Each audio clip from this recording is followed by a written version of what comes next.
Professor, how does maternity benefits affect to the number of children in the family? So yeah, what I study is I study the overall effect on the fertility rates. And what it looks like is if we increase benefits by 5,000 euros, this increases the overall fertility by 6% of the underlying probability. So it's actually a fairly substantial effect. But what I actually concentrate on in the paper is I particularly look at the high educated women and the medium educated women, because these are the ones who are affected the most by the reform I study. So for the high educated women, the fertility increases by 13%, and for the medium educated by 6%. So it's actually a substantial increase. Mm-hmm. You have studied the German model. Is it possible to extrapolate your conclusions to other models, other countries? So let me maybe first tell you what the German model is like. So basically what I study is a change in the maternity leave benefit system. So many countries just pay a flat payment. So that means that women don't get compensated for their foregone earnings, and every woman just receives, say, 300 euros a month. So this used to be the case in Germany, and it's still the case in other countries like Austria, or other countries also just pay like a universal child benefit, which is independent of the earnings or the income of families.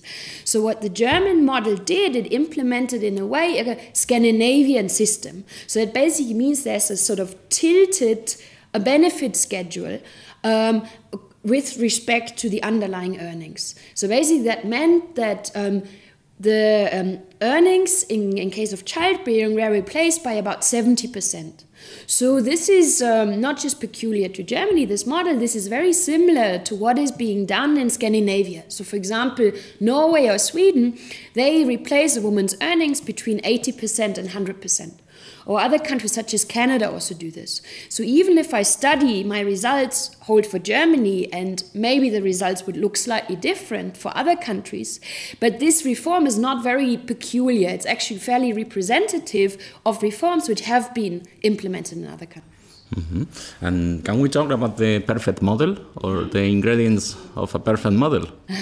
So this would be, I would love to give you this answer, but this is always very hard. So I basically have results for this particular study, which changes from one model to the other, but I do not know whether this is actually the perfect model.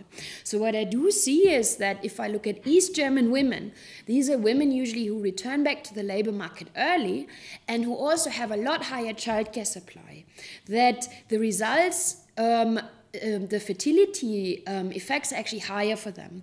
So I think that these policies might be able to increase fertility and reduce this fertility gap between high educated women and low educated women that we see. So generally high educated women, they tend to have much fewer children on average than the low educated. But these policies will not be enough to close this gap. So I think what's actually very important as well is to provide access to early childcare. So this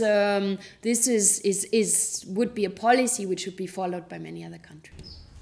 Okay, thank you so much. Okay.